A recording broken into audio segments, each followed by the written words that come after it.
Hi, it's Robert LaPlante, March 21st, 2011. I want to talk tonight about developing a positive ego. I know I talk a lot about, trying to escape our ego, like doing nice things for other people so we don't have to think about ourselves, that kind of thing, and just not being in our own head because it's a dangerous place to be. But we always end up back in our own head. We always end up back in our ego. And ego is a word that was coined in the Greek and Latin ages, and the word means I, it means me. So, and we can't escape ourselves. So what we can do though with our ego, if we have to be facing it all the time and we have to end up in it a lot of the time, we can develop that ego into something positive.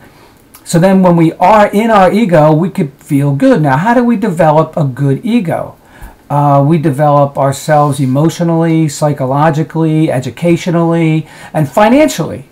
So if we look at all these things, and from the time we first realize that, like, we're not hanging on to mom's, apron strings any longer, that's when life starts to really hit us, and that's when we see that we have an ego. Like, what's the world all about? That kind of thing. So if we develop our educational piece and our social piece, psychological piece, and financial piece along the way. This is a life-going, ongoing process. It starts from a very young age and it ends, when Socrates took the hemlock.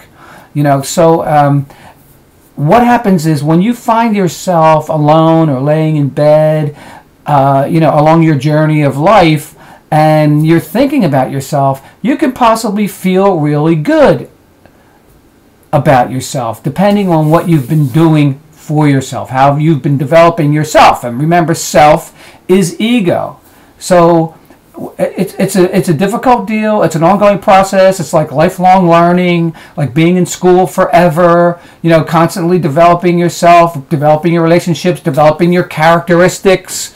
Like, what characteristics do you have? Do you have peace and hope and trust and charity and loyalty? All these things, all your characters, they all have to do with, your characters have to do with you. It's your ego. So you develop that emotional piece, the psychological stuff, and you keep yourself feeling good when you're like delving and dwelling on your ego. If you don't do these things and you just don't do anything, you're going to be always anxious, and you're always going to be depressed, and you're going to be suicidal, and you're going to be taking Valium and whatever else is out there, because you can't face yourself. You don't want to face yourself. You want to get away from yourself. So we need to avoid this, but you got to start it at a very young age. So that's how we can develop a strong, positive, wonderful, actually livable, and sustainable ego.